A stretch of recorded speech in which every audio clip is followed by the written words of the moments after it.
بسم الله الرحمن الرحيم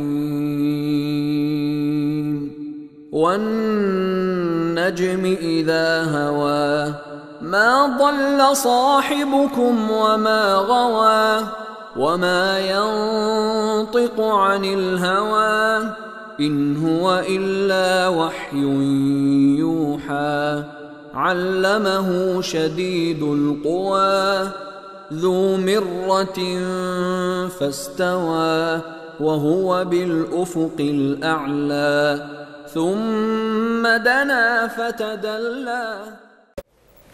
السلام عليكم ورحمة الله وبركاته. الحمد لله وكفى وسلام على عباده الذين اصطفى أما بعد فإن أحسن الحديث كتاب الله وخير الهدي هدي محمد صلى الله عليه وسلم وشر الأمور محدثاتها وكل محدثة بدعة وكل بدعة ضلالة وكل ضلالة في النار.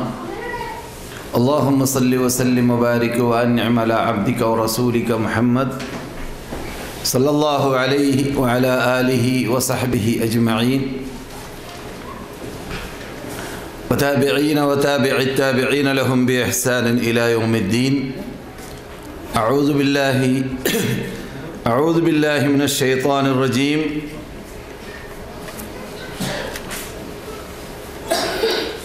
بسم الله الرحمن الرحيم.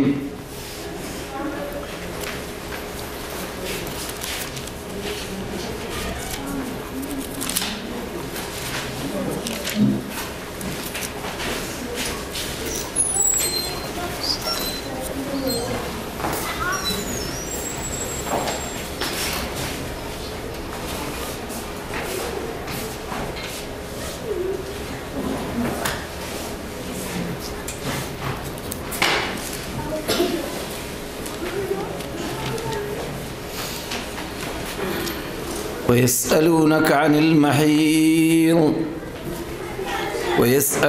عن المحيض قل هو أذى فاعتزلوا النساء في المحيض ولا تقربوهن حتى يطهرن فإذا تطهرن فأتوهن من حيث أمركم الله إن الله يحب التوابين ويحب المتطهرين. نساؤكم حرث لكم فأتوا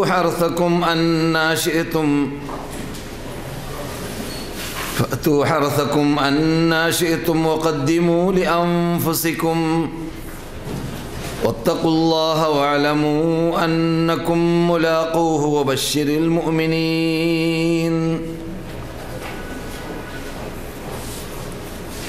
സഹോദര സഹോദരിമാരെ, മദീനവാസികളായ സദസ്യരെ, മറ്റു ശ്രോതാക്കളെ, പണ്ഡിതന്മാരെ, വിദ്യാർത്ഥികളെ,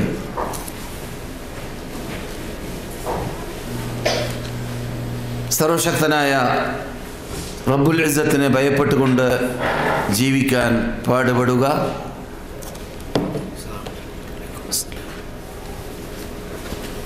കേൾക്കുന്ന ഉപദേശങ്ങൾ ജീവിതത്തിൽ പകർത്താനും ശ്രദ്ധ ചെലുത്തുക.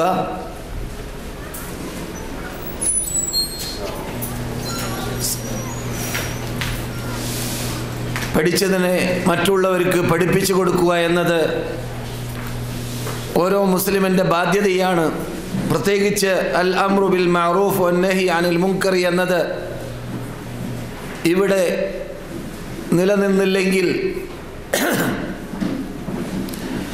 വാനലോകത്തിൽ നിന്നിട്ട് ഇറങ്ങുന്ന റബ്ബിൻ്റെ അനുഗ്രഹത്തിന് തടസ്സമായി മാറും എന്നതുകൊണ്ട് ഓരോ വ്യക്തികളും അവരവരുടെ ബാധ്യതയാണ് അറിയുന്നത് മറ്റുള്ളവർക്ക് പറഞ്ഞു കൊടുക്കുക എന്നത് ഓർത്തുകൊണ്ട് ഉത്തരവാദിത്വ ബോധത്തോടുകൂടി അത് നടപ്പാക്കാൻ പാടുപെടുക. അതിൽ പ്രധാന ഭാഗമാണ് ഇങ്ങനെയുള്ള ക്ലാസ്സുകൾ വികസിപ്പിക്കാനും ഇങ്ങനെയുള്ള ഇവിടെ നടക്കുന്ന ധാരാളം നശാത്തുകളും ധാരാളം സദസ്സുകളും നിങ്ങൾക്കറിയാവുന്നതുപോലെ പല രൂപത്തിൽ യാസിർ മൗലവിയുടേതും നൗഫൽ മൗലവിയുടേതും അതല്ലാതെ മറ്റു വിദ്യാർത്ഥികളുടേതും പണ്ഡിതന്മാരുടേതുമെല്ലാം ഇവിടെ പല ഉപദേശങ്ങളും നിർദ്ദേശങ്ങളും നടന്നുകൊണ്ടേയിരിക്കുന്നുണ്ട്. അവകളിലേക്ക് പുതുമുഖങ്ങളെ പങ്കെടുപ്പിക്കാനും ഈ അനുഗ്രഹം, ഈ വിശാലമായ അനുഗ്രഹം അത് തുടർന്നു പോകാനും അത് വികസിപ്പിക്കാനും അത് ജനങ്ങളിലേക്ക് എത്തിക്കാനും ഓരോരുത്തരും കഴിവിൻ്റെ പരമാവധി പരിശ്രമിക്കേണ്ടതും ബാധ്യതയാണെന്ന് മനസ്സിലാക്കി രംഗത്തിറങ്ങി ആൾക്കാരെ വർദ്ധിപ്പിക്കാൻ, ഈ മാഇദയിൽ പങ്കെടുക്കുന്നവരുടെ എണ്ണം വർദ്ധിപ്പിക്കാൻ പരിശ്രമിക്കേണ്ടതുമാണ്. അതിന് അല്ലാഹു തൗഫീഖ് നൽകുമാറാകട്ടെ. സഹോദര സഹോദരിമാരെ, ഇവിടെ ഈ സന്ദർഭത്തിൽ ചർച്ച ചെയ്യാറുള്ള വിഷയങ്ങൾ 4 ആഴ്ചകളിലൂടെ 4 വിഷയമാണ്. അതിനിടക്ക് സീസണുകളെ പരിഗണിച്ചുകൊണ്ട്, സീസണുകളോട് ഉള്ള മര്യാദ പാലിച്ചുകൊണ്ട് അവകളിൽ പറയേണ്ടതായ കാര്യങ്ങൾക്ക് വേണ്ടി നാം സാധാരണ ചർച്ച ചെയ്യാറുള്ള സബ്ജക്റ്റുകളെ നീട്ടിവെക്കും എന്നത് നിങ്ങൾക്കറിയാം. എന്നാൽ കഴിഞ്ഞ ഏതാനും ക്ലാസ്സുകളിലൂടെ നാം ചർച്ച ചെയ്തതായ ഇബാദാത്തുകളിൽ ധാരാളം ശുദ്ധീകരണങ്ങൾ സംസാരിച്ചതായിട്ട് ഓർക്കുന്നു. നിങ്ങളുടെ മുമ്പിലുള്ള കാറ്റലോഗിലൂടെയും കുറിപ്പിലൂടെയുമെല്ലാം ഏകദേശം മനസ്സിലാക്കാൻ പറ്റും. ഇവൻ്റെ നാവിലൂടെ അല്ലെങ്കിൽ ഇവൻ്റെ ശബ്ദത്തിലൂടെ നിങ്ങൾ മനസ്സിലാക്കിയതായ പല കാര്യങ്ങൾ ശുദ്ധീകരണം എന്ന തലക്കെട്ടിലൂടെ കേട്ടതായ പഠിച്ചതായ കാര്യങ്ങൾ. അവകളിൽ നാം നജാസാത്ത് പറഞ്ഞു. നജാസാത്തുകളിൽ നിന്ന് നമുക്ക് നമ്മുടെ നമസ്കാരം ക്ലിയർ ആവാൻ, നമ്മുടെ സൗബ് വസ്ത്രം അപ്രകാരം, നമസ്കാര സ്ഥലം അപ്രകാരം, നമ്മുടെ ശരീരം എല്ലാം നജാസാത്തുകളിൽ നിന്ന് നജസായ വൃത്തികേടായ നമസ്കാരം സഹിയാവാൻ നിബന്ധനയാണ് അവകൾ വിട്ടു നിൽക്കുക എന്നത് നാം പഠിച്ചു കഴിഞ്ഞു. അക്കൂട്ടത്തിൽപ്പെട്ടതാണ് ചോര എന്നത്. അതിൽ നാം ഹൈദിനെയും നിഫാസിനെയുമെല്ലാം എണ്ണിയിട്ടുമുണ്ട് കഴിഞ്ഞ ക്ലാസ്സുകളിലൂടെ ഷോർട്ടായ രൂപത്തിൽ. എന്നാൽ നമുക്കറിയാം, വൃത്തികേട് നമസ്കാര സമയത്തുണ്ടാവുകയാണെങ്കിൽ അറിഞ്ഞുകൊണ്ട് ആണെങ്കിൽ അത് നമ്മുടെ നമസ്കാരം സ്വീകരിക്കാതിരിക്കാൻ, നമ്മുടെ ആരാധന അള്ളാഹു സ്വീകരിക്കാതിരിക്കാൻ കാരണമായി തീരും. നമുക്കറിയാം, പള്ളിയിലൊക്കെ വൃത്തി ഉണ്ടാവണം. അത് നജാസത്തിൽ നിന്നിട്ടും അല്ലാതെ കാര്യത്തിൽ നിന്നിട്ട് വൃത്തി ഉണ്ടാവണം. നജാസത്തിൽ നിന്നിട്ട് വൃത്തി ഉണ്ടാവുക എന്നത് നിർബന്ധമാണ്. പള്ളികൾ ഉദാഹരണത്തിന് ഇപ്പോൾ നാം ഹറമിലൊക്കെ ചില സ്ഥലത്ത് നജാസത്ത് കാണുന്നു. അത് നജസാണെന്ന് നമുക്ക് ഉറപ്പുണ്ട്. എന്നാൽ ആ കണ്ടവന് നിർബന്ധമായി അത് നീക്കൽ, അവൻ നീക്കുന്നില്ലെങ്കിലോ നീക്കുന്നവരെ കൊണ്ടുവരൽ, അതാരെങ്കിലും എന്തെങ്കിലും കാട്ടട്ടെ എന്ന നിലക്ക് ഹറമിലോ മറ്റു പള്ളിയിലോ നജാസത്ത് കണ്ടു കഴിഞ്ഞാൽ നീയാണ് ആദ്യം കണ്ടതെങ്കിൽ അതിന് വിട്ടുകളയാൻ പാടുള്ളതല്ല. അത് നിന്റെ ബാധ്യതയാണ്. എന്തുകൊണ്ട്? നിന്റെ ശേഷം വരുന്നവരിലൂടെ ആ നജസാണെന്നറിയാത്തത് കാരണത്താൽ അവിടെ ഇരിക്കാനും അവിടെ നമസ്കരിക്കാനൊക്കെ സാധ്യതയുണ്ട്. അത് കാരണത്താൽ ഉണ്ടാകുന്ന തെറ്റിന് നീ കുറ്റവാളിയാകും റബ്ബിൻ്റെ അടുക്കൽ. മനസ്സിലാകുന്നുണ്ടല്ലോ? ഇത് ഹറമിലല്ലേ, അവിടെ ധാരാളം ആയിരക്കണക്കിന് ശുദ്ധിയാക്കുന്നവരില്ലേ എന്ന് പറഞ്ഞ് വിടാൻ പറ്റുകയില്ല. നാമാണ് ആദ്യം കാണുന്നതെങ്കിൽ നാം ആ കാര്യം ഏറ്റെടുക്കണം. ദീനിൻ്റെ കാര്യമാണ് എന്നതുകൊണ്ട്. അപ്രകാരം തന്നെ നമ്മുടെ സ്വശരീരത്തിൽ, നാം നമസ്കരിക്കുന്ന സ്ഥലത്ത്, നാം നമസ്കരിക്കാൻ ഉപയോഗിക്കുന്ന വസ്ത്രത്തിൽ പരിപൂർണമായി കഴിഞ്ഞ ഏതാനും ക്ലാസ്സുകളിലൂടെ ഇവൻ വിശദീകരിച്ചതായ ആ തഹാറത്ത് അതിലുണ്ടാവണം. ആ തഹാറത്ത് ഉണ്ടാവണമെന്ന് പറയുമ്പോൾ നാം പഠിച്ച കാര്യത്തിൽപ്പെട്ടതാണ് കാഷ്ടം, മൂത്രം പോലത്തതായ ഭാഗങ്ങൾ. അക്കൂട്ടത്തിൽ ദമ് അഥവാ ചോര, ഫാമിലി ക്ലാസ് ആയതുകൊണ്ട് ചോര എന്ന വിഷയം കുറച്ച് നീട്ടിവലിച്ച് പഠിക്കേണ്ട കാര്യങ്ങളാണ്. ഇത് മസ്അലയായതുകൊണ്ട്, വിധി വിലക്കുകളായതുകൊണ്ട് ഇത്തരം കാര്യങ്ങൾ പറയുമ്പോൾ ക്ഷീണം തോന്നാനും ഉറക്കം വരാനൊക്കെ സാധ്യതയുണ്ട്. പക്ഷേ പിടിച്ചു നിർത്തി ഇൻട്രസ്റ്റോട്, ആവേശത്തോടു കൂടി ഞാനടക്കമുള്ള നാം ഇത് ചർച്ച ചെയ്യൽ ബാധ്യതയാണ്, നമ്മുടെ നിർബന്ധ ചുമതലയാണ് എന്നത് ഞാൻ ആദ്യം ഉണർത്തുന്നു. സഹോദര സഹോദരിമാരെ, ഓതിവെച്ച ആയത്തിൽ യസ്അലൂനക അനിൽ മഹീദ് ഖുൽ ഹുവ അദൻ ഫഅതസിലുൻ നിസാഅ ഫിൽ മഹീദ് വലാ തഖറബൂഹുന്ന ഹത്താ യത്ഹുർന ഫഇദാ തطهرന ഫഅതൂഹുന്ന മിൻ ഹൈസു അമറകുമുല്ലാഹ് ഇന്നല്ലാഹ യുഹിബ്ബുത് തവ്വാബീന വയുഹിബ്ബുൽ മുതതഹിരീൻ. യസ്അലൂനക എന്ന് റബ്ബ് പറയുന്നു. അത് പണ്ട് കാലഘട്ടങ്ങളിൽ മദീനയിൽ സഹാബാക്കൾ, മുസ്ലിങ്ങൾ ഇസ്ലാമത പ്രബോധനം നടത്തിക്കൊണ്ടിരിക്കുന്ന വേളയിൽ ഇറങ്ങിയതായ സൂറത്താണല്ലോ സൂറത്തുൽ ബഖറ. ഈ സൂറത്തുൽ ബഖറയിൽ നിങ്ങൾ പരിശോധിച്ച് നോക്കിയാൽ കാണാവുന്നതാണ് ധാരാളം വിധിവിലക്കുകൾ, ധാരാളം നിയമങ്ങൾ. ഏകദേശം ഒരു മുസ്ലിമിൻ്റെ ജീവിതത്തിൽ അനിവാര്യമായ മിക്ക ഭാഗങ്ങളെ സൂറത്തുൽ ബഖറയിലൂടെ റബ്ബുൽ ഇസ്സത്ത് ചർച്ച ചെയ്യുന്നതായിട്ട് കാണാം.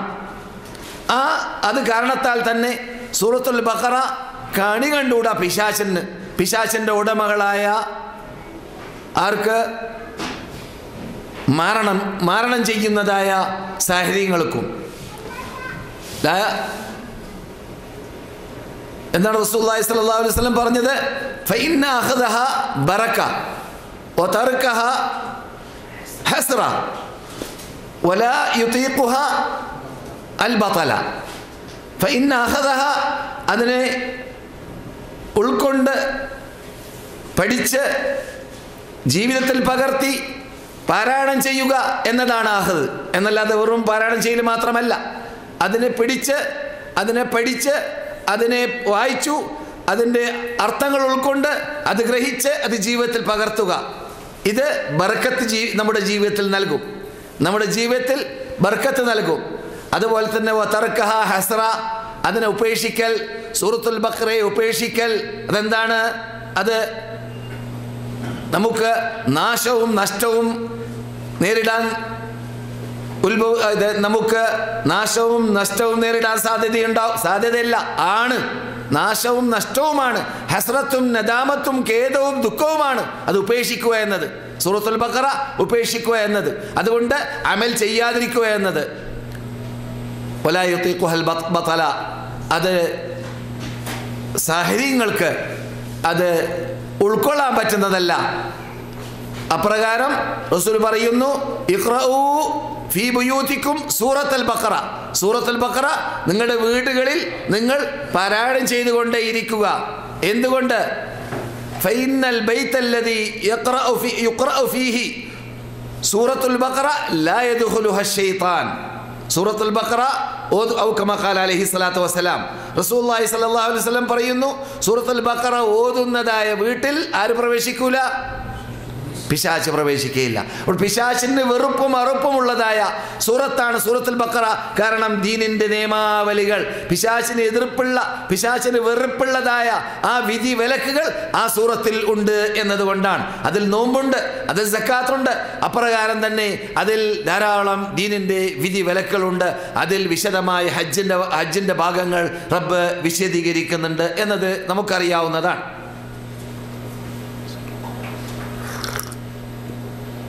അതിൻ്റെ അവസാന ഭാഗത്തിലേക്ക് ചെന്നാൽ തലാഖും നിക്കാഹും വിശദമായി ചർച്ച ചെയ്യാണ്.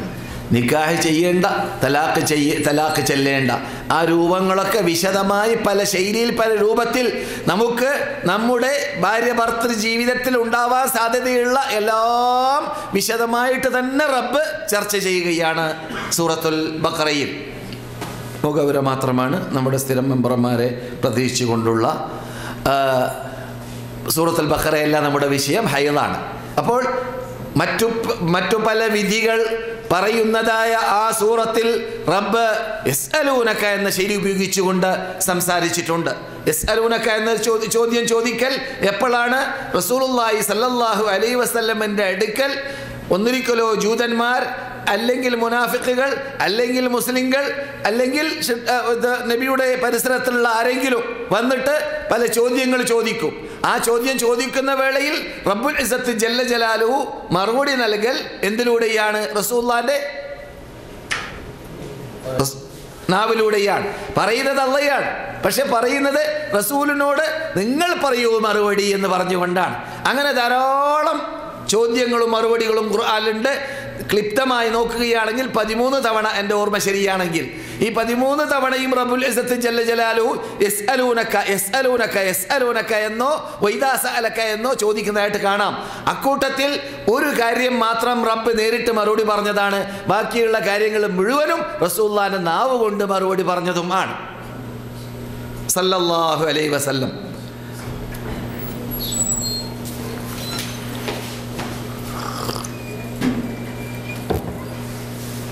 യസ്അലൂനക അനിൽ അഹില്ല. അഹില്ല നിങ്ങൾക്ക് അറിയാമല്ലോ. എന്താണത്?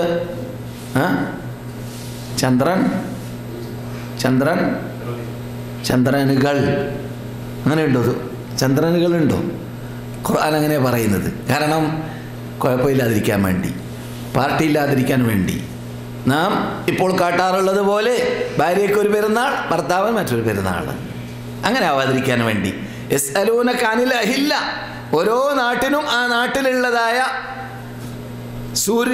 ചന്ദ്രൻ ഉദിക്കുക അസ്തമിക്കുക എന്നതിൻ്റെ വ്യത്യാസമനുസരിച്ചിട്ട് ഒരു നിലാവിന് പല നിലാവുകളായിട്ടാണ് അള്ളാഹു എണ്ണിയത് ഖുർആനിൽ, അല്ലേ? ആ ചോദ്യം ചോദിച്ചപ്പോൾ മറുപടി എന്താണ്? ഖുൽ, നിങ്ങൾ മറുപടി പറയൂ. റസൂലിനെ കൊണ്ടാണ് മറുപടി പറയിപ്പിക്കുന്നത്, അല്ലേ?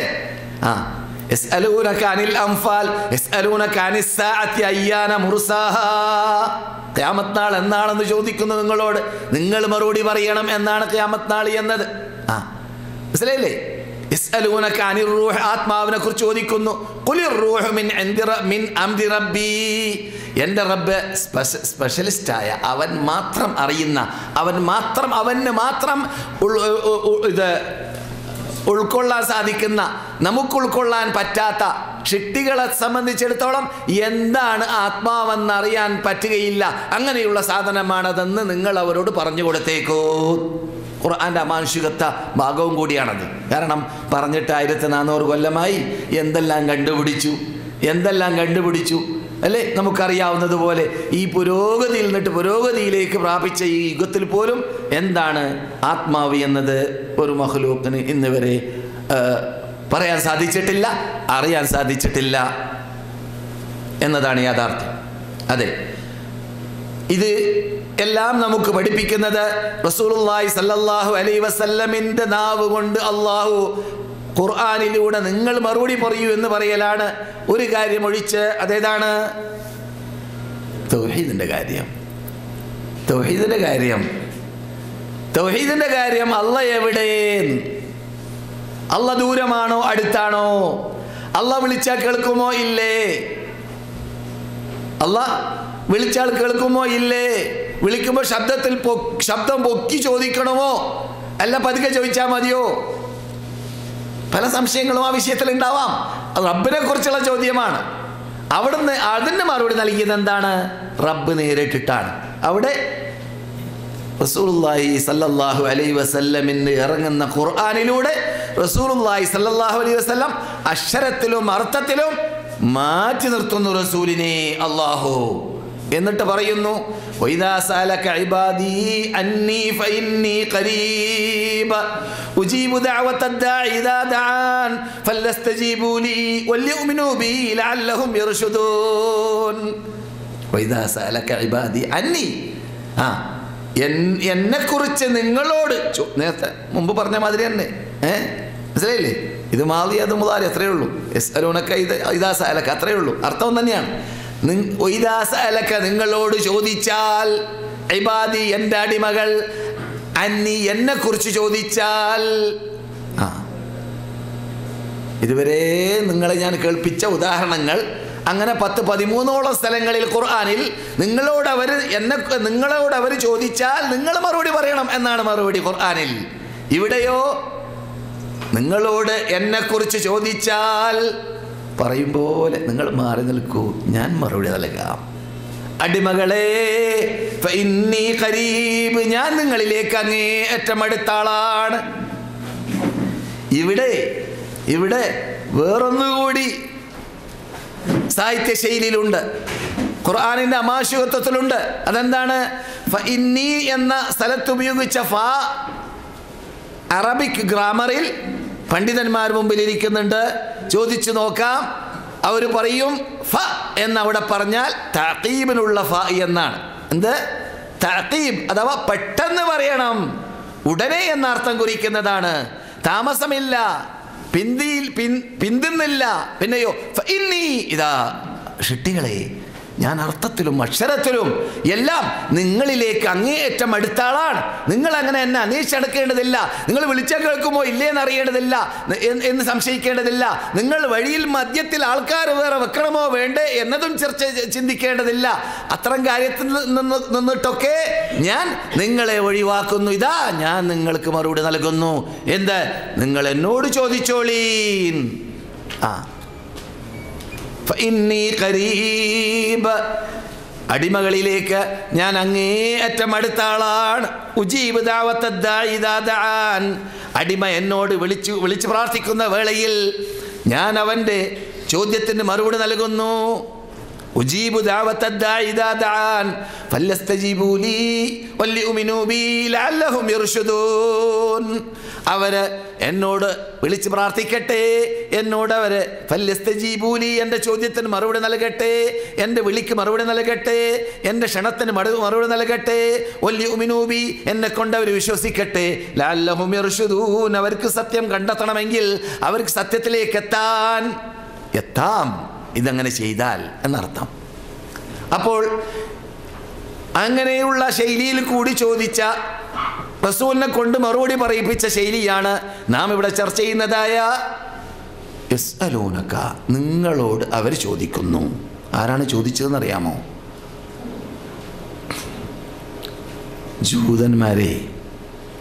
ജൂതന്മാർ മദീനയിൽ ജീവിച്ചിരുന്ന കാലഘട്ടങ്ങളിൽ അവരുടെ ഇടയിൽ ഉണ്ടായിരുന്നതായ ചർച്ചകളിൽപ്പെട്ടതാണ് എന്ത്?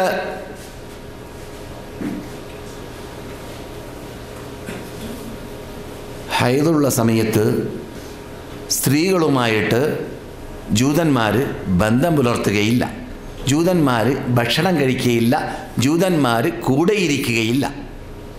ഹൈദുള്ള സമയത്ത്, മെൻസസ്സുള്ള സമയത്ത് ഭാര്യയുമായിട്ട് ഒരു നിലക്കും ബന്ധം പുലർത്താറില്ല.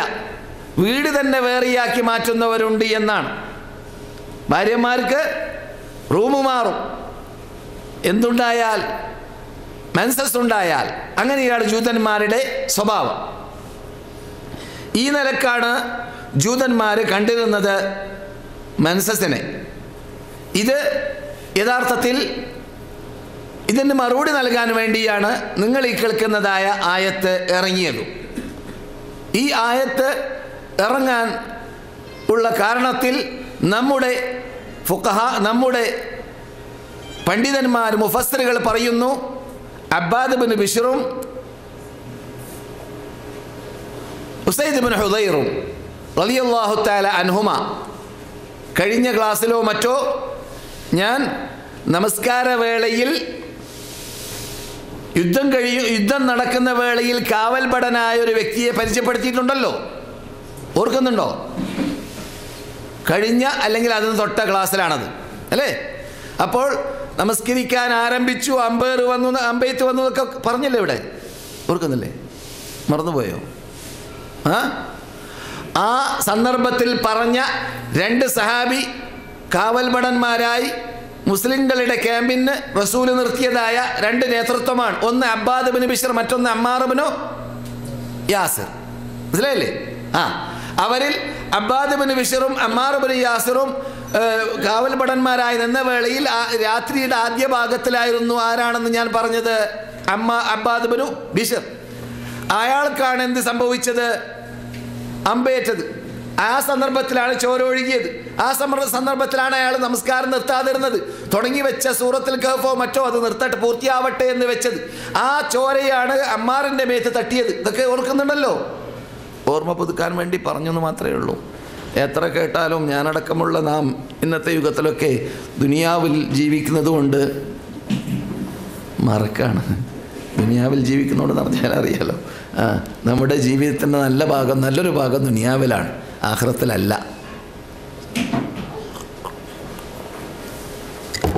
സഹോദര സഹോദരിമാരെ, അപ്പോൾ എന്താണ് പറഞ്ഞു വന്നത്? റസൂലുള്ളാഹി സ്വല്ലല്ലാഹു അലൈഹി വസല്ലം എന്ത് പറഞ്ഞു? റസൂലുള്ളാഹി സ്വല്ലല്ലാഹു അലൈഹി വസല്ലമിൻ്റെ ഹദ്റത്തിലേക്ക് വന്നു. ആരാണ്? ഈ രണ്ട് സഹാബാക്കൾ. എന്തിനാണ്? ജൂതന്മാർ മറുപടി പറഞ്ഞു പോലോ. എന്ത്? ഈ ആയത്തിറങ്ങിയ വേളയിൽ എന്തേ മുഹമ്മദ് നമ്മോട് എന്ത് നാം ചെയ്യുന്നു അതിന് മാറുകാട്ട, എന്ത് നാം ചെയ്യുന്നു അതിന് മുഹമ്മദ് മാറുകാട്ട എന്ന് പറഞ്ഞു എന്നാണ്. ഇത് കേട്ട മാത്രയിൽ മഹാനായ അബ്ബാദും അമ്മാറും റസൂലുള്ളാഹി സ്വല്ലല്ലാഹു അലൈഹി വസല്ലം അമ്മാറല്ല, മഹാനായ ഉസൈദ് ബിൻ ഹുദൈറും മഹാനായ അബ്ബാദ് ബിൻ ബിശ്റും റസൂലുള്ളാഹി സ്വല്ലല്ലാഹു അലൈഹി വസല്ലമിൻ്റെ ഹദ്റത്തിൽ അവരുടെ കൂട്ടുകാരായ അല്ലെങ്കിൽ അയൽവാസികളായ ജൂതന്മാരിൽ നിന്നിട്ട് കേട്ട വാർത്തയുമായി വരുന്നു. ആ വാർത്ത എന്താണ്? മുഹമ്മദ് എല്ലാ നിലക്കും കൂറുമാറാണ് എന്നുള്ളതാണ്. അപ്പോൾ റസൂലുള്ളാഹി സ്വല്ലല്ലാഹു അലൈഹി വസല്ലമിനോട് സംശയം തീർക്കാൻ വേണ്ടിയിട്ട് ഇവർ അഫലാനു ജാമിഉഹുന്ന, അവരുമായിട്ട് സമ്പർക്കം പുലർത്താൻ പാടില്ലേ, അവരുമായി ബന്ധം പുലർത്താൻ പാടില്ലേ എന്ന രൂപത്തിൽ സംസാരിച്ചു സഹാബാക്കൾ. ആരുമായി? ഭാര്യയുമായിട്ട്. എപ്പോൾ? ഹൈദുള്ള വേളയിൽ. ഇത് കേട്ട സന്ദർഭത്തിൽ റസൂലുള്ളാഹി സ്വല്ലല്ലാഹു അലൈഹി വസല്ലമിൻ്റെ മുഖം ചേഞ്ചായി. നബി സല്ലല്ലാഹു അലൈഹി വസല്ലമിന് ചൊടി വന്നു, ദേഷ്യം വന്നു. നബി ദേഷ്യപ്പെട്ട് കഴിഞ്ഞാൽ മുഖത്ത് കവിളത്തടത്ത് ഈ ആപ്പിൾ പഴം മാതിരിയാണെന്നാണ്, ചുവന്ന് ഇപ്പോൾ ചോര പൊട്ടിത്തെറിച്ചു പോകും എന്ന് ഞങ്ങൾക്ക് തോന്നും. അങ്ങനെയുള്ള ചേഞ്ചുകൾ ഞങ്ങൾ റസൂലുള്ളാഹിന്റെ മുഖത്തിൽ കാണുമെന്നാണ്. രണ്ടുപേരും പ്രയാസപ്പെട്ടുവോ? റസൂലുള്ള ഞങ്ങളുടെ വാർത്ത കേട്ടിട്ട് ജൂതന്മാരുടെ വാക്ക് ഞങ്ങൾ റസൂലുള്ളാഹിന്റെ മുമ്പിൽ വെച്ചിട്ട് പറഞ്ഞതിൽ റസൂലുള്ള അത്രയും ഞങ്ങളോട് ദേഷ്യപ്പെട്ടോ, ചൊടിച്ചോ എന്ന് മനസ്സിലാക്കി രണ്ടുപേരും പുറത്തിറങ്ങി. ഹൃദയത്തിൽ രണ്ടാൾക്കും പ്രയാസം. റസൂല് ബേജാറായോ? റസൂലിനോട് ചോദിക്കേണ്ടതില്ലായിരുന്നേനെ അങ്ങനെയുള്ള ചോദ്യം, ജൂതന്മാരുടെ അങ്ങനെയുള്ള പറച്ചൽ എന്ന്. ഖുർആന് വിപരീതമാണ് അവരുടെ പറച്ചൽ എന്നതുകൊണ്ട് എന്ന് വിചാരിച്ച് പോകുമ്പോൾ റസൂലുള്ളാഹിന്റെ ഹദ്റത്തിലേക്ക് ഒരു തളികയിൽ പാലുമായി വരുന്ന കണ്ടു, ഹദിയായിട്ട്. റസൂലുള്ളാഹി ഹദിയെ കഴിക്കുള്ളൂ. റസൂലുള്ളാഹി സ്വല്ലല്ലാഹു അലൈഹി വസല്ലം ധർമ്മം കഴിക്കാറില്ല, ഹദിയ കഴിക്കും. ഹദിയയുമായിട്ട് റസൂലുള്ളാഹിന്റെ ഹദ്റത്തിലേക്ക് ഒരു സഹാബി കടന്നു വരുന്ന കണ്ടു. അപ്പോൾ അല്പസമയം കഴിഞ്ഞപ്പോൾ റസൂലുള്ളാഹി സ്വല്ലല്ലാഹു അലൈഹി വസല്ലം ഇവരെ മടക്കി വിളിച്ചു എന്നാണ്. എന്തിനാണ്? ഈ പാൽ അവർക്ക് കുടിപ്പിക്കാൻ വേണ്ടി. അപ്പോൾ ഹൃദയത്തിന് സമാധാനമുണ്ടായ റസൂല് ഞങ്ങളോട് ദേഷ്യപ്പെട്ടിട്ടില്ല. റസൂലുള്ളാഹി സ്വല്ലല്ലാഹു അലൈഹി വസല്ലമിൻ്റെ ആ ദേഷ്യം തൽക്കാലം ഉണ്ടായെങ്കിലും അത് അടങ്ങി, ആ പ്രയാസം നീങ്ങി എന്ന് ഞങ്ങൾ മനസ്സിലാക്കി എന്നാണ് മഹാനായ ഉസൈദ് ബിൻ ഹുദൈറും മഹാനായ അമ്മാറുബിനു അബ്ബാദ് ബിൻ ബിശ്റും പറഞ്ഞു എന്നാണ്. ഇത് ബുഖാരിയിലാണ് കേട്ടോ. ഈ സംഭവം എവിടെയാണുള്ളതെന്നറിയാമോ? സബബ് നുസൂൽ ഹാദിഹിൽ ആയ പറയുന്ന സ്ഥലത്ത്. ഈ നാം കേട്ട ആയത്ത് ഇറങ്ങാനുള്ള കാരണം എന്താണ് എന്ന് പറയുന്ന സന്ദർഭത്തിൽ മഹാനായ ഇബ്നു കസീറും മഹാനായ ഇമാം ഇബ്നു കസീറും അപ്രകാരം തന്നെ ഖുർത്തുബിയും എല്ലാം മുഫസ്സിറുകളും പറയുന്നതായിട്ട് കാണാം. സഹോദരന്മാരെ, സഹോദരികളെ, അപ്പോൾ നാം പഠിച്ചു വരുന്നത് ഹൈദ് അഥവാ മെൻസസ് ഉണ്ടായിക്കഴിഞ്ഞാൽ, കല്യാണം കഴിച്ചവരാണ് എൻ്റെ സദസ്സിലിരിക്കുന്നവരിൽ നല്ലൊരു ശതമാനം എന്നതുകൊണ്ട് അല്ലാത്തവരും പഠിക്കേണ്ട കാര്യമാണ്. എങ്കിലും അവർ പ്രത്യേകിച്ച് അറിഞ്ഞിരിക്കേണ്ടതാണ്. മെൻസസ് ഉണ്ടായിക്കഴിഞ്ഞാൽ ഭാര്യമാരുമായിട്ട് ബന്ധം പാടില്ല എന്ന് ഖുർആൻ തീർത്ത് പറഞ്ഞ കാര്യമാണ്. അതാണ് അല്ലാഹു സുബ്ഹാനഹു വ തആല നമ്മോട് നേരത്തെ ഓതി വെച്ച ആയത്തിൽ ഇത് പറയുന്നതായ ഭാഗം. യസ്അലൂനക, നിങ്ങളോട് അവർ ചോദിക്കുന്നു, അനിൽ മഹീൽ, ഹൈലുണ്ടാകുന്ന സ്ഥലത്ത് കൂടി വരുന്ന ചോരയെക്കുറിച്ച്, അതിനെക്കുറിച്ച് നിങ്ങൾ എന്താണ് വിധി എന്ന് ചോദിക്കുന്നു. ഖുൽ, നിങ്ങൾ അവരോട് മറുപടി പറയുക, എന്ത്? ഹുവ, അത് അദൻ, നജസാണ്, വൃത്തികേടാണ്. ഫഅതസിലുൻ നിസാ, നിങ്ങൾ നിങ്ങളുടെ ഭാര്യമാരുമായി വിട്ടു നിൽക്കുക. ഫിൽ മഹീൽ, ഹൈൽ വരുന്നതായ സ്ഥലവുമായി വിട്ടു നിൽക്കുക. ഹൈൽ വരുന്ന സ്ഥലത്തിൻ്റെ പേരാണ് മഹീൽ, മനസ്സിലായില്ലേ? എന്നല്ലാതെ സ്ത്രീകളുമായിട്ട് തീരെ വെടിയണമെന്നോ അവരുമായി അടുക്കാൻ പാടില്ല എന്നോ അവരുമായിട്ട് കൂടെ കിടക്കാൻ പാടില്ല എന്നോ അവരുമായിട്ട് കൂടെ ഇരിക്കാൻ പാടില്ല എന്നോ അവരുമായിട്ട് കൂടെ ഭക്ഷണം കഴിക്കാൻ പാടില്ല എന്നോ എന്തില്ല, ആ ആയത്തിന് അർത്ഥമില്ല. അങ്ങനെയാണ് റസൂലുള്ളാഹി സ്വല്ലല്ലാഹു അലൈഹി വസല്ലം പഠിപ്പിച്ചത്. ഈ ചോദ്യം റസൂലുള്ളാഹി സ്വല്ലല്ലാഹു അലൈഹി വസല്ലമിനോട് ചോദിക്കപ്പെട്ടപ്പോൾ ഖുർആനിലൂടെ അല്ലാഹു സുബ്ഹാനഹു വ തആല നബിയുടെ നാവിലൂടെ മറുപടി പറഞ്ഞതോടു കൂടി തന്നെ നിങ്ങൾക്ക് എല്ലാം ഹലാലാണ് ഇല്ല നിക്കാഹ്, നിങ്ങൾ സംയോഗം ചെയ്യൽ ഒഴിച്ച് അവരുമായിട്ട് എന്ന ശൈലി റസൂലുള്ളാഹി സ്വല്ലല്ലാഹു അലൈഹി വസല്ലം പറഞ്ഞതായിട്ട് കാണാം.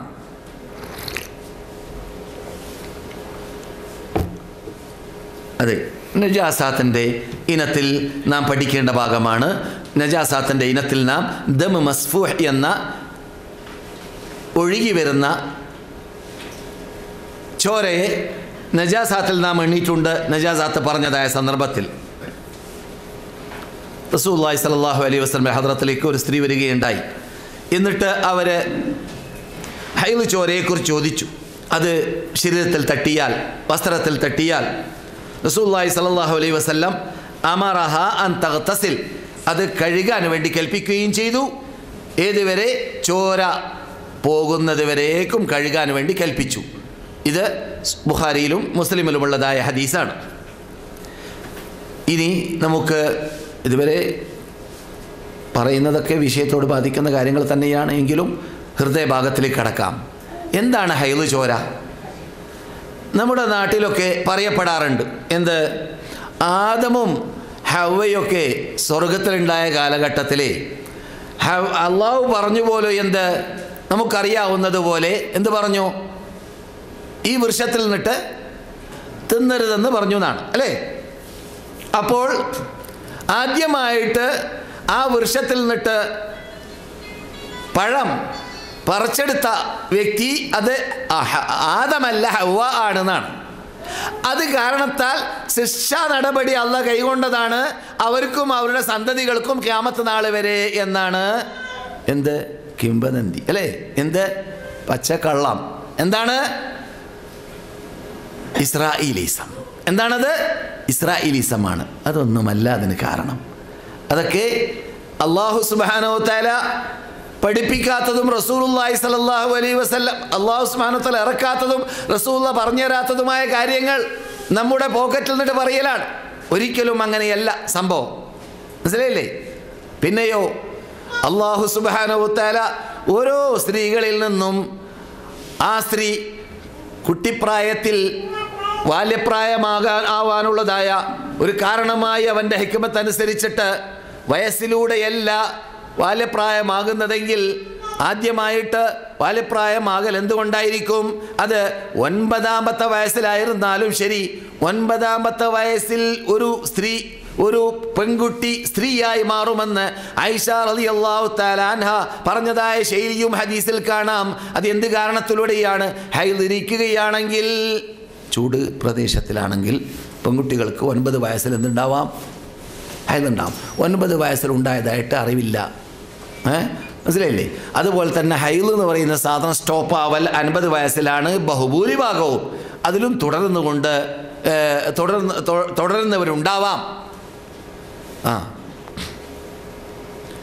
അപ്പോൾ ഈ ഹൈദ് ചോര എന്ന സാധനം അഴുക്കാണെന്ന് അള്ളാഹു പഠിപ്പിച്ചതായ സാധനം, അഥവാ അത് വൃത്തികേടാണ് എന്നതുകൊണ്ട് അതുള്ള സമയത്ത് നിങ്ങൾ കേൾക്കാൻ പോകുന്നത് പോലെ നമസ്കാരം പാടില്ല, നോമ്പ് പാടില്ല, അപ്രകാരം തവാഫ് ചെയ്യാൻ പാടില്ല, സംയോഗം പാടില്ല, ഏത്തിക്കാഫ് ഇരിക്കാൻ പാടില്ല എന്നതൊക്കെ നമുക്കറിയാവുന്നത് പോലെ തന്നെ ഈ ഹൈദ് എന്ന് പറയുന്ന ചോര അത് യഥാർത്ഥത്തിൽ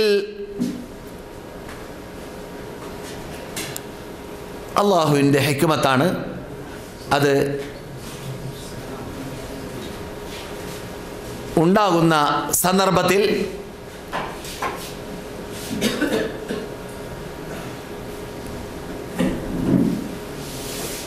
ബന്ധം പുലർത്താൻ പാടില്ല എന്ന് കൽപ്പിക്കുന്നു.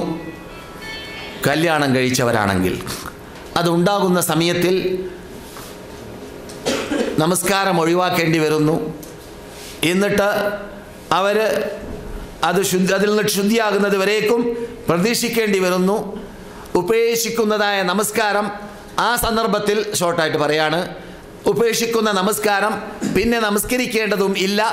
അതേ സമയത്ത് ആ സന്ദർഭത്തിൽ ഉപേക്ഷിക്കുന്ന നോമ്പാണെങ്കിൽ അത് ഖളയായി വീടുകയും വേണം. സ്ത്രീകളുടെ ബുലൂഗ് ആ ഹൈദ് ചോരയിലാണ് എങ്കിൽ തീയതി കണ്ട് പിടിക്കാൻ പ്രയാസമില്ല. ഹൈദ് ചോര വന്നാൽ സ്ത്രീകൾക്ക് പ്രായം തികഞ്ഞെന്നറിയാം. അപ്പോൾ അല്ലെങ്കിൽ പിന്നെ ജനന സർട്ടിഫിക്കറ്റ് ഉണ്ടാക്കി വെക്കണം. എന്തിനാണ്? 15 വയസ്സെന്നാണ് പൂർത്തിയാവുക എന്നത് അന്വേഷിക്കാൻ. അല്ലാത്ത പക്ഷം ഗുഹ്യസ്ഥാനത്തിൽ രോമം വളരുന്നുണ്ടോ എന്നത് നോക്കാൻ. ഇതൊക്കെ ബുലൂഗിൻ്റെ പ്രായം തികയുന്നതിൻ്റെ അടയാളത്തിൽ ഫുഖഹാക്കൾ പറയാറുള്ളതാണ്, നമുക്കറിയാവുന്നതുപോലെ. എന്നാൽ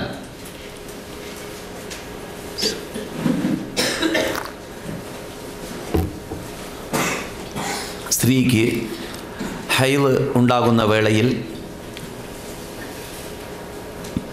എന്ത് സംഭവിക്കുന്നു? അവർ ഭർത്താക്കന്മാരോട് കൂടിയിരിക്കുന്നത് തടയപ്പെടുന്നില്ല എന്ന് പഠിച്ചു. റസൂലുള്ളാഹി സ്വല്ലല്ലാഹു അലൈഹി വസല്ലം മദീനത്തെ പള്ളിയിൽ തവാഫ് ഇഅ്തികാഫിരിക്കുന്ന വേളയിൽ റസൂലുള്ളാഹി സ്വല്ലല്ലാഹു അലൈഹി വസല്ലമിൻ്റെ തല ചീറാറുണ്ടായിരുന്നു. ആര്? ആയിഷ റളിയല്ലാഹു തആല അൻഹ. ആയിഷ ആ സന്ദർഭത്തിൽ ആരാണ്? ഹൈദുള്ള സ്ത്രീയാണ് എന്നതോടൊപ്പം പിന്നെ ബാക്കി കാര്യം പറയേണ്ടതില്ലല്ലോ. ആയിഷ പറയുന്നു റളിയല്ലാഹു തആല അൻഹ, റസൂലുള്ളാഹി സ്വല്ലല്ലാഹു അലൈഹി വസല്ലമിനോടൊപ്പം ഹൈദുള്ള സമയത്ത് ഞാൻ ഇരിക്കാറുണ്ടായിരുന്നു, ഞാൻ കിടക്കാറുണ്ടായിരുന്നു, ഞങ്ങളോട് കൂടി അവർ സംസാരിക്കാറുണ്ടായിരുന്നു. നബി സല്ലല്ലാഹു അലൈഹി അവരുടെ രഹസ്യ വാർത്തകൾ പറയാണ്. അവർ ഭാര്യ ഭർത്താവ് എന്ന രൂപത്തിൽ അവർ ഭക്ഷിക്കുന്ന ആയിഷ റളിയല്ലാഹു തആല അൻഹയ്ക്ക് ഹൈദുള്ള സമയത്ത് കുടിക്കുന്നതായ വെള്ളത്തെ അതേ പാനീയത്തിൽ അതേ ഗ്ലാസ്സിൽ തന്നെ റസൂലുള്ളാഹി സ്വല്ലല്ലാഹു അലൈഹി വസല്ലം കുടിക്കാറുണ്ടായിരുന്നു. എന്ന് മാത്രമല്ല, ഞാൻ മാംസമാണ് തിന്നതെങ്കിൽ ഞാൻ തിന്നുന്നതായ മാംസത്തിൻ്റെ മറ്റൊരു ഭാഗം സ്ത്രീകൾ പുരുഷന്മാർ പ്രത്യേകിച്ച് ഭാര്യ ഭർത്താക്കന്മാർ പരസ്പരം സ്നേഹബന്ധം സ്ഥാപിച്ചുകൊണ്ട് ജീവിക്കുന്ന വേളയിൽ അങ്ങനെയൊക്കെ സംഭവിക്കണം, അങ്ങനെയൊക്കെ ഉണ്ടാവണം. എന്നാലാണ് ജീവിതത്തിന് രസം എന്നതും കൂടി പഠിപ്പിക്കൽ അതിലൂടെ വരുന്നുണ്ട്. ആ റസൂലുള്ളാഹി സ്വല്ലല്ലാഹു അലൈഹി വസല്ലമിന് ഞാൻ തിന്നുന്നതായ മാംസത്തെ അവരിലേക്ക് കാട്ടുന്നതും ഞാൻ തിന്ന ഭാഗത്തിൽ നിന്നിട്ട് അവർ കഴിക്കുന്നതുമാണ് എനിക്ക് ഹൈദുള്ള വേളയിൽ വരേക്കും. ജൂതന്മാർ പറയും പോലെയല്ല എന്നർത്ഥം. ജൂതന്മാർ പറയും പോലെയല്ല. ജൂതന്മാർ മനസ്സിലാക്കല് അടിക്കാൻ പറ്റൂല, ദൂരപ്പെടുത്തി അവരുടെ റൂമിൽ നിന്ന് തന്നെ പുറത്താക്കി. അത് യഥാർത്ഥത്തിൽ ഇസ്ലാം പഠിപ്പിച്ച ശൈലിയല്ല. ഇസ്ലാം സ്ത്രീകളെ ആദരിക്കുന്നു, ഇസ്ലാം സ്ത്രീകളെ ബഹുമാനിക്കുന്നു. ഇസ്ലാം സ്ത്രീകൾക്ക് മറ്റുള്ള ഏത് മതം നൽകാത്തതായ രൂപത്തിലുള്ളതായ ആദരണീയത ഇസ്ലാമാണ് നൽകുന്നത് എന്നത് നാം പഠിക്കണം. മറ്റു മതങ്ങളിലൊക്കെ സ്ത്രീകൾക്ക് യാതൊരു വിലയുമില്ല. എത്രത്തോളം ഇന്ത്യക്കാർക്ക് അറിയുന്നതാണ്. ഹിന്ദുമതത്തിൻ്റെ ചില ഹിന്ദുമതങ്ങളിൽ നിന്നിട്ട് ചില ഭാഗങ്ങളിൽ എന്ത് കാട്ടാറുണ്ട്? ഭർത്താവ് മരിച്ചാൽ ഉടനെ തന്നെ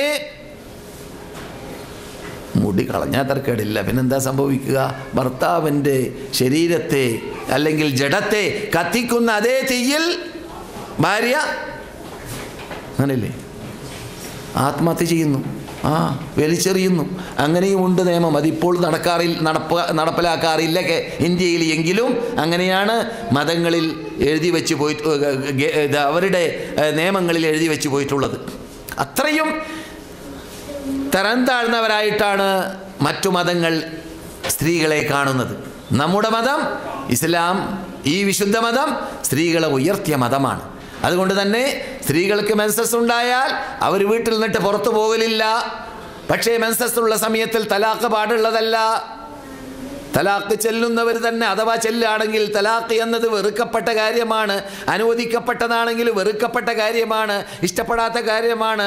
ഏറ്റവും അവസാനത്തെ ഹല്ല്, അവസാനത്തെ വഴി തലാഖല്ലാതെ വേറെ ഇല്ല എന്ന് കാണുന്ന രൂപത്തിലല്ലാതെ അതിലേക്ക് തിരിയാൻ പാടുള്ളതല്ല, അതിലേക്ക് തിരിയാൻ പാടുള്ളതല്ല. അത് വേറെ വിഷയം.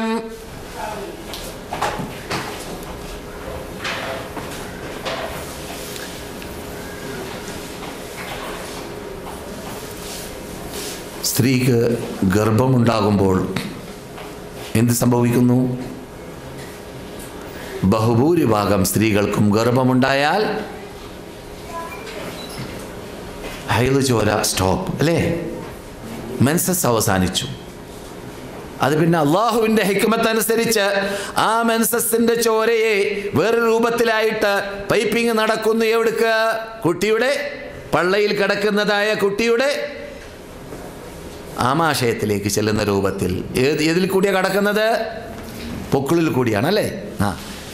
അപ്പോൾ ഇതേ ചോര തന്നെ, അതേ ചോര തന്നെ സ്റ്റോപ്പാകുന്നു കുട്ടി ജനിച്ച ശേഷവും വരുന്നില്ല.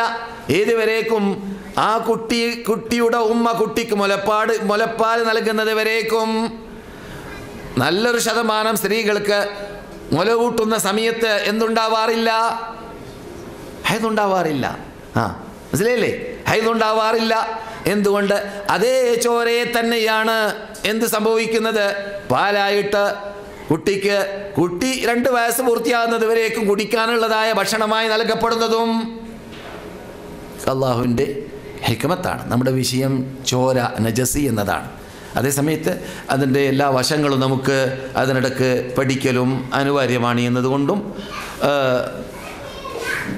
ക്ഷീണം വരാതിരിക്കാനും.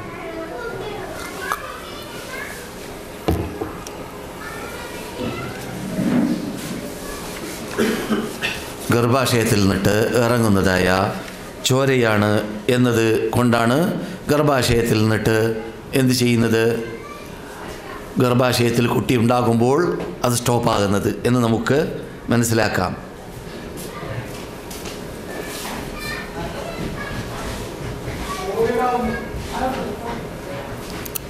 സഹോദര സഹോദരിമാരെ, സ്ത്രീകളുമായിട്ട് ബന്ധം പുലർത്താൻ പാടില്ല ഹൈലുള്ള സമയത്ത് എന്ന് നാം പഠിക്കുമ്പോൾ അവരുമായിട്ട് ഹൈല് ചോര പുറപ്പെടുന്നതായ സ്ഥലവുമായിട്ടുള്ളതായ സുഖമെടുക്കലാണ് പാടില്ലാത്തത്. അല്ലാത്ത രൂപത്തിലുള്ളതായ മുബാശറത്ത് അവരുമായി നടത്തുന്നത് കൊണ്ട് തെറ്റില്ല എന്ന് റസൂലുള്ളാഹി സ്വല്ലല്ലാഹു അലൈഹി വസല്ലം പഠിപ്പിച്ച ശൈലിയിൽപ്പെട്ടതാണ്. അതേസമയത്ത് അതും വിട്ടു നിൽക്കലാണ് നല്ലത്, അപകട മേഖലയിൽ പെട്ടുപോകാതിരിക്കാൻ വേണ്ടി. ഏതെങ്കിലും തടസ്സങ്ങളുടെ മധ്യത്തിൽ സൈഡിൽ കൂടിയാണ് മേയാൻ വേണ്ടി നാം വിടുന്നതെങ്കിൽ എന്ത് സംഭവിക്കും? ആ തടസ്സം കടന്നു പോകാൻ സാധ്യതയുണ്ട് എന്നത് കാരണത്താൽ കൺട്രോൾ ചെയ്യാൻ പറ്റാത്തവർ അങ്ങനെ അടുക്കാതിരിക്കുകയാണ് വേണ്ടത് എന്നതുകൂടി പഠിക്കൽ അനിവാര്യമാണ്. തെറ്റാണ്. അള്ളാഹു പറഞ്ഞു എന്ത്? ഫലാ തഖറബൂഹുന്ന, അവരിൽ അടുക്കലേക്ക് നിങ്ങൾ അടുക്കരുത്, അഥവാ സംയോഗം ചെയ്യരുത്. ഹത്താ യത്ഹുർന, അവർ ശുദ്ധിയാകുന്നത് വരേക്കും. ഫൈദാ തതഹർന, അവർ നന്നായി ശുദ്ധിയായാൽ. മുബാലഗയുടെ സീഗയാണ് തതഹറ. എന്താ അതിൻ്റെ അർത്ഥം? കുളിക്കാൻ. കുളിക്കാൻ. മനസ്സിലായില്ലേ? മനസ്സിലാക്കണം. ഏത്? ഹൈള് ഒഴിവായി കഴുകി ശുദ്ധീകരിച്ചു എന്നതുകൊണ്ടല്ല, പിന്നെയോ ഹൈള് ഒഴിവായി കുളിച്ച് ശുദ്ധീകരിച്ചു. ഇപ്പോൾ മനസ്സിലായല്ലോ? പച്ചയിൽ പറയണം എന്നാലേ മനസ്സിലാവുള്ളൂ. ഫൈദാ തതഹർന അവർ ശരിക്ക് പരിപൂർണമായി കുളിച്ച് ശുദ്ധീകരിച്ചു കഴിഞ്ഞാൽ ഫഅ്തുഹുന്ന മിൻ ഹൈസു അമറകുമുല്ലാഹ് അല്ലാഹ് നിങ്ങളോട് അനുവദിച്ച ഭാഗത്തിൽ കൂടി മാത്രം നിങ്ങൾ അവരുടെ അടുക്കലേക്ക് ചെല്ലുകയും ചെയ്യുക. മിൻ ഹൈസു അമറകുമുല്ലാഹ് അല്ലാഹ് നിങ്ങൾക്ക് അനുവദിച്ച ഭാഗത്തിൽ കൂടി. അഥവാ നിങ്ങൾക്കറിയാം, പറയേണ്ട ആവശ്യമില്ല ഇസ്ലാം വിരോധിച്ചതായ ഭാഗമേത്, വിരോധിക്കാത്ത ഭാഗമേത്. ഇതൊക്കെ ജൂതന്മാർ കാട്ടിയിരുന്നതായ ധിക്കാര മനസ്ഥിതിയാണ്. അത്തരം കാര്യങ്ങൾക്ക് മറുപടിയാണ് അല്ലാഹു സുബ്ഹാനഹു വ തആല ഖുർആനിൽ പറഞ്ഞു. തൊട്ട് തന്നെ നിസാഉകും ഹർസുൽ ലക്കും ഫഅതു ഹർസകും അന്നാ ശിഅ്തും വഖദ്ദിമൂ ലി അൻഫുസികും നിങ്ങളുടെ ഭാര്യമാർ നിങ്ങളുടെ കൃഷിസ്ഥലമാണ്. അതുകൊണ്ട് നിങ്ങൾ ആ കൃഷിസ്ഥലത്തിലേക്ക് ചെല്ലേണ്ടത്. മനസ്സിലായില്ലേ? ചെല്ലേണ്ട സ്ഥലം ഏതാണ്? കൃഷി ഉണ്ടാകുന്ന സ്ഥലം, കുട്ടി ഉണ്ടാകുന്ന സ്ഥലം, അതാണ്. അല്ലാത്ത സ്ഥലത്തൊന്നും ചെല്ലാൻ പാടുള്ളതല്ല. ഫഅ്തുഹുന്ന നിങ്ങൾ അവരിലേക്ക് ചെല്ലുക. മിൻ ഹൈസു അമറകുമുല്ലാഹ് നിങ്ങൾക്ക് അല്ലാഹ് അനുവദിച്ച സ്ഥലത്തിൽ കൂടി ചെല്ലുക. അതേതാണ്? നിസാഉകും ഹർസുൽ ലക്കും നിങ്ങളുടെ സ്ത്രീകൾ നിങ്ങളുടെ കൃഷി സ്ഥലമാണ്. ഫഅ്തു ഹർസകും അന്നാ ശിഅ്തും നിങ്ങളുടെ കൃഷി സ്ഥലത്തിലേക്ക് ഇഷ്ടമുള്ള രൂപത്തിൽ ചെല്ലുക. ഏത് ഭാഗത്തായിരുന്നാലും വിരോധമില്ല. ഇവിടൊക്കെ നേരെ വിപരീതം അല്ല, ബിന്ദുവാരത്തിൽ കൂടി ആവാമെന്ന് പറഞ്ഞുകൊണ്ട് ഖുർആൻ പരിഭാഷ വരെ എഴുതിയവർ തൗഹീദ് മനസ്സിലാക്കിയവരാണെന്ന് പറയുന്നവരുടെ കൂട്ടത്തിൽ കേരളത്തിലുണ്ടായി. ഖേദകരം, ദുഃഖകരം. അങ്ങനെയുള്ള ബുദ്ധിപൂജകന്മാരുടെ ചിന്താഗതിയിലേക്ക് പോകാതിരിക്കാൻ വേണ്ടി ഏറ്റവും നല്ല മാർഗം അവരുടെ ഗ്രന്ഥം വായിക്കാതിരിക്കുക, അവരുടെ തഫ്സീറുകൾ വായിക്കാതിരിക്കുക, അവരുടെ ബുഖാരി പരിഭാഷ വായിക്കാതിരിക്കുക. അവർ ബുഖാരിയല്ല ഈ ഖുർആൻ തന്നെ പരിഭാഷപ്പെടുത്തിയാൽ അത് വായിക്കാതിരിക്കുക. അതേ രക്ഷയുള്ളൂ എന്നേ എനിക്ക് പറയാനുള്ളൂ. കാരണം വാചാലതയിൽ കൂടി വല്ലതും പറയുമ്പോൾ അറിവില്ലാത്തവർ പെട്ടെന്ന് പെട്ടുപോകാൻ സാധ്യതയുണ്ട്. ഖുർആൻ വ്യക്തമാണ്, ഹദീസ് വ്യക്തമാണ് ഇസ്ലാമിൻ്റെ വിധിവിലക്കുകൾ പറയുന്ന കാര്യത്തിൽ. അതെ, നാം എന്ത് പഠിച്ചു? റസൂലുള്ളാഹി സ്വല്ലല്ലാഹു അലൈഹി വസല്ലം പറഞ്ഞതായ ഭാഗം എന്ത്? ഇസ്നഉ കുല്ല ഷൈഇൻ ഇല്ല നിക്കാഹ് എന്ന ഭാഗങ്ങളൊക്കെ നാം ഇവിടെ പറഞ്ഞു കഴിഞ്ഞു. അതുപോലെ തന്നെ മഹാനായ മഹാത്മാക്കളായ സഹാബാക്കളുടെ നാവിലൂടെ നമുക്ക് ഇത്തരം കാര്യങ്ങൾ ഇത് മനസ്സിലാക്കാനും പഠിക്കാനും ഹൈദിൻ്റെ വിഷയങ്ങളിൽ സംശയങ്ങൾ തീർക്കാനും സഹായകമായി. അവരോട് അല്പസമയം റസൂലുള്ളാഹി ചൊടിച്ചാലും വിരോധമില്ല. പക്ഷേ അവർ പറയേണ്ട കാര്യങ്ങൾ സത്യം പോലെ നമുക്ക് പറഞ്ഞു തന്നു. നാം അത് പഠിച്ചു, നമുക്ക് കേൾക്കാൻ സാധിച്ചു, പല വിധികൾ മനസ്സിലാക്കാനും സാധിച്ചു. റസൂലുള്ളാഹി സ്വല്ലല്ലാഹു അലൈഹി വസല്ലം ആയിഷ പറയുന്നു, എന്നോട് കൽപ്പിക്കാറുണ്ട് എനിക്ക് ഹൈദുള്ള സമയത്ത് അവർക്ക് വേണ്ടി അവരുടെ തല കഴുകാൻ. അതുപോലെ തന്നെ എനിക്ക് ഹൈദുള്ള വേളയിൽ ജൂതന്മാരുടെ തത്വത്തിന് വിപരീതമാണെന്ന് പഠിപ്പിക്കുകയാണിത് ആയിഷ നമുക്ക്. എനിക്ക് ഹൈദുള്ള വേളയിൽ അവരെൻ്റെ മടിയിൽ തല വെച്ച് കിടക്കാറുണ്ടായിരുന്നു, ഉറങ്ങാറുണ്ടായിരുന്നു, അല്ലെങ്കിൽ വിശ്രമിക്കാറുണ്ടായിരുന്നു, അല്ലെങ്കിൽ ചാരിയിരിക്കാറുണ്ടായിരുന്നു. എന്നിലേക്ക് ചാരി ഇരുന്നു കൊണ്ട് അവർ ഖുർആൻ പാരായണം ചെയ്യും. എനിക്ക് ഹൈലുണ്ട്. ആയിഷ പറയുന്നത് എനിക്ക് ഹൈലുണ്ട്. അപ്പോൾ ഹൈല് അവർക്കുള്ളത് കൊണ്ട് അവരുമായി ബന്ധപ്പെട്ട് അടുത്തിരുന്നു കൊണ്ട് ഖുർആൻ പാരായണം ചെയ്യുന്നത് കൊണ്ട് എന്തില്ല, തെറ്റില്ല എന്ന് പഠിപ്പിക്കുകയാണ്.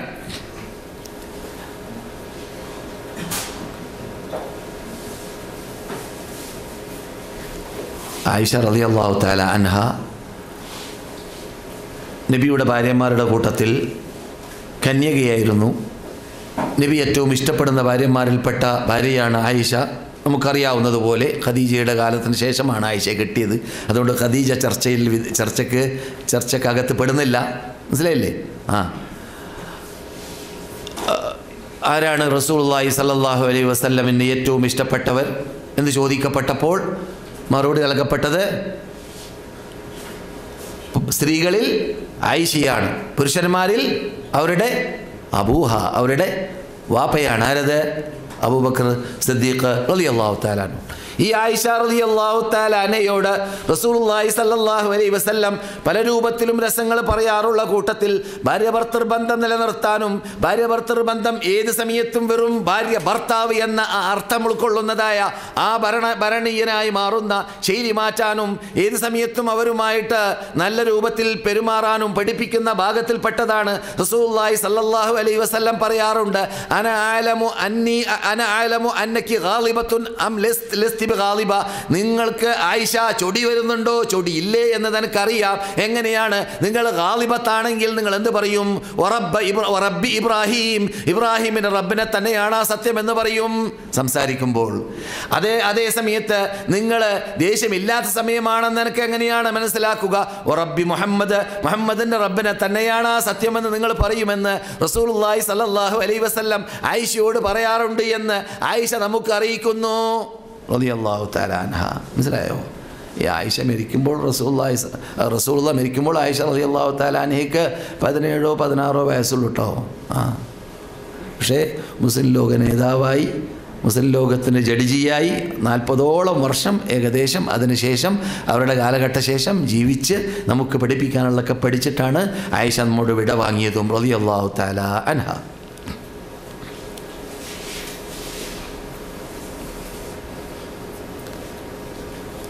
ഹൈദ് ഉണ്ടായിക്കഴിഞ്ഞാൽ അത് സ്ത്രീകൾക്ക് പൊതുവേ സ്ത്രീകളുടെ വീഴ്ചയായിട്ട് റസൂലുള്ള പഠിപ്പിക്കുന്ന ബുഖാരിയിലുള്ള ഹദീസാണ്. എന്ത്? സ്ത്രീകൾ സാക്ഷി നിൽക്കുമ്പോൾ പുരുഷന്മാരെ പോലെയല്ല, 2 ആൾ വേണം അല്ലേ?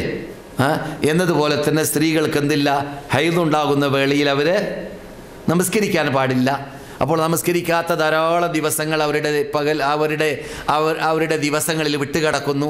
അപ്രകാരം റമദാനിലാണെങ്കിൽ നോമ്പ് പിടിക്കാൻ പാടില്ല. ഇതൊക്കെ നമുക്കറിയാവുന്നതാണ്. ബുഖാരിയിലുള്ളതാണ്. 3304 നമ്പർ ഹദീസാണ്, നീണ്ട ഹദീസിൽ.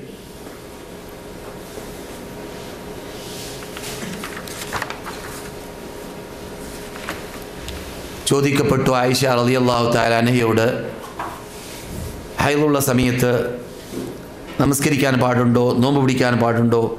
റസൂലുള്ളാഹി ആയിഷ റളിയല്ലാഹു തആല അൻഹ പറഞ്ഞു, കുന്നാ നുഅ്മറു ബിഖളാഇസ് സൗമി വലാ നുഅ്മറു ബിഖളാഇസ് സലാ. നോമ്പ് ഖളാ വീട്ടാൻ ഞങ്ങളോട് കൽപ്പിക്കാറുണ്ടായിരുന്നു, ഞങ്ങൾ കൽപ്പിക്കപ്പെടാറുണ്ടായിരുന്നു. അതേസമയത്ത് നമസ്കാരം ഖളാ വീട്ടാൻ ഞങ്ങളോട് കൽപ്പിക്കപ്പെടാറില്ല എന്ന്. പിന്നെ എത്ര ദിവസമാണ് ഹൈദുണ്ടാവൽ? പണ്ഡിതന്മാരുടെ ഇടയിൽ വലിയ ചർച്ചയ്ക്ക് വിധേയമായ വിഷയമാണ് ഹൈദ് എത്ര ദിവസമാണ് എന്നതിൽ. അതിൽ ഹൈദിന് അതിർത്തിയില്ല. ഹൈദിൻ്റെ സിഫത്തുണ്ടെങ്കിൽ ആ ദിവസങ്ങളിൽ ആ ചോര ഹൈദ് തന്നെയാണ് എന്ന് പറയുന്നവരും പണ്ഡിതന്മാരുടെ കൂട്ടത്തിലുണ്ട്. എന്നാൽ ഇമാം മാലിക്, ഇമാം ഷാഫി, ഇമാം അഹ്മദ് റഹ്മത്തുള്ളാഹിനെ പോലോത്തതായ, പ്രത്യേകിച്ച് ഇമാം ഷാഫി റഹ്മത്തുള്ളാഹി അലൈഹി പോലോത്തവർ പറയുന്ന അഭിപ്രായങ്ങളിൽ പെട്ടതാണ്. അതിന് കുറച്ച് തെളിവും ശക്തിയൊക്കെ ഞാൻ കാണുന്നുമുണ്ട്. എന്ത്? 15 ദിവസമാണ് ഏറ്റവും കൂടിയാൽ ഹൈദ് ഉണ്ടാവുക എന്നത്. 15 ദിവസമാണ് ഏറ്റവും കൂടിയാൽ ഹൈദ് ഉണ്ടാവുക. എന്നാൽ അതിന് മനസ്സിലാക്കാൻ തെളിവായിട്ട് നമുക്ക് ഖുർആനിൽ അല്ലാഹു സുബ്ഹാനഹു വ തആല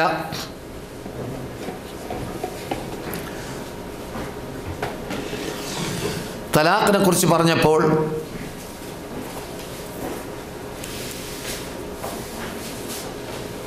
ഫഇദ്ദത്തുഹുന്ന സലാസത്തു ഖുറൂ എന്ന് പറഞ്ഞല്ലേ? ഒരു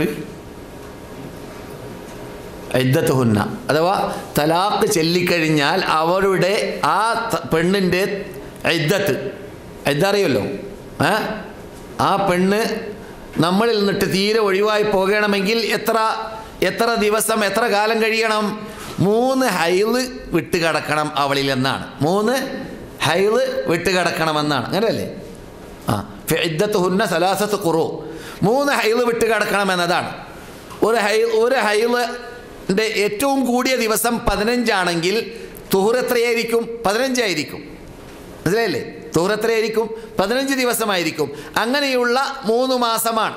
കാരണം വേറൊരു സ്ഥലത്ത് റസൂലുള്ളാഹി സ്വല്ലല്ലാഹു അലൈഹി വസല്ലം 3 മാസം എന്ന് പറയുന്നുണ്ട്. ഈ 3 മാസം ഇത് ഖുർആനിലൂടെ എന്ത് പറഞ്ഞു? 3 ഖുറൂഇലൂടെ, ഖുറൂ എന്നതിന് ശരിയായ അല്ലെങ്കിൽ സഹീഹായ അല്ലെങ്കിൽ നല്ല അർത്ഥമാണ് എന്ത്? അത് ഹൈളാണ് എന്നത്. മനസ്സിലായില്ലേ? അപ്പോൾ ഏറ്റവും കൂടുതൽ 15 ദിവസമാണ് എന്നത് ഖുർആനിലൂടെ നമുക്ക് ഏകദേശം യുസ്തഅനസു ബിഹി എന്ന് പറയാം. മനസ്സിലായില്ലേ? പിന്നെ ഇമാം ഷാഫി റഹ്മത്തുള്ളാഹി അലൈഹി ഈജിപ്തിലുള്ളതായ ധാരാളം വീടുകളിൽ കയറി ഇറങ്ങി അദ്ദേഹത്തിൻ്റെ ചരിത്രത്തിൽ കാണാം. എന്തിനാണ്? ഓരോ വീട്ടുകാരോട് എന്തിനാണ് കയറി ഇറങ്ങുന്നത്? പള്ളിക്ക് പിരിവ് നടത്താം? അല്ല, വേറെ വല്ല പിരിവ് നടത്താം? നമ്മളങ്ങനെയാണല്ലോ, വീട് വീടാന്തരം കയറി നടക്കൽ. ഒന്നൊരിക്കലോ പള്ളിക്ക് വേണ്ടി അരി ശേഖരിക്കാൻ. ഞാൻ കേരളത്തിൽ ജീവിച്ച കാലഘട്ടം അങ്ങനെയാണ്. നമ്മളെ വീട്ടിലൊക്കെ എന്തുണ്ടായിരിക്കും? ഒരു കലം ഉണ്ടാവും, അല്ലെങ്കിൽ ഒരു പാത്രം ഉണ്ടാവും. ആ പാത്രത്തിൽ ഉമ്മ എന്ത് ചെയ്യും? ഭക്ഷണം ഉണ്ടാക്കാൻ പോകുമ്പോഴൊക്കെ ഒരു പൊടി എടുത്തിട്ട് അതിൽ അങ്ങനെയുള്ള കാലഘട്ടമൊക്കെ വിട്ട് കിടന്നിട്ടില്ലേ? ഇപ്പോഴതല്ലായിരിക്കും. ഇപ്പോഴൊക്കെ ഡോളറായിട്ടാണ്, ഫോറയിൽ വന്നല്ല കാശായല്ലോ. ഞാൻ പറയുന്ന കാലം വേറെയാണ്. ആ കാലഘട്ടത്തിൽ പള്ളിയിലേക്ക് പിരിവായിട്ട് പലതുള്ളി പെരുവെള്ളം എന്ന രൂപത്തിൽ, പലതുള്ളി പെരുവെള്ളം എന്ന് പറയാറുണ്ടല്ലോ, എന്ന രൂപത്തിൽ അല്പം അരികൾ കൂടി ആഴ്ച മാസമാവുമ്പോൾ പള്ളിയിൽ നിന്നിട്ട് വരും ശേഖരിക്കാൻ. എന്ത്? ഈ അരികളെ ശേഖരിക്കാൻ. ഒരു പക്ഷേ 10 കിലോ ആയി കാണും, അല്ലെങ്കിൽ 5 കിലോ ആയി കാണും. അങ്ങനെ ശേഖരിച്ചു കൊണ്ടുപോകും. ഈ ഷാഫി ഇമാമ് കറങ്ങുന്ന എന്തിനാണ്? ഓരോ വീട്ടിലും എത്ര ദിവസമാണ് നിങ്ങൾ ഹൈളിരിക്കാറുള്ളത് എന്ന് അന്വേഷിക്കാൻ വേണ്ടിയാണെന്നാണ്. ഹൈളിരിക്കുന്ന ദിവസങ്ങൾ. അപ്പോൾ ഒരു 40 വീടെങ്കിലും കറങ്ങിയാൽ ബഹുഭൂരിപക്ഷം സ്ത്രീകൾ ഹൈളിരിക്കുന്ന ദിവസങ്ങൾ അറിയാൻ അതിലൂടെ ഇമാം ഷാഫിക്ക് അതിന് അറബി ഭാഷയിൽ പറയൽ അൽ ഇസ്തിഖ്റാ എന്നാണ്. എന്താ അറബി ഭാഷയിൽ പറയാ? അൽ ഇസ്തിഖ്റാ എന്നാണ് പറയുക. ഇങ്ങനെ ബഹുഭൂരിപക്ഷം സ്ത്രീകളും 15-ൽ വിട്ടുകിടക്കാറില്ല എന്ന് അവർക്ക് മനസ്സിലാക്കാൻ സാധിച്ചു എന്നതാണ്. എന്നാൽ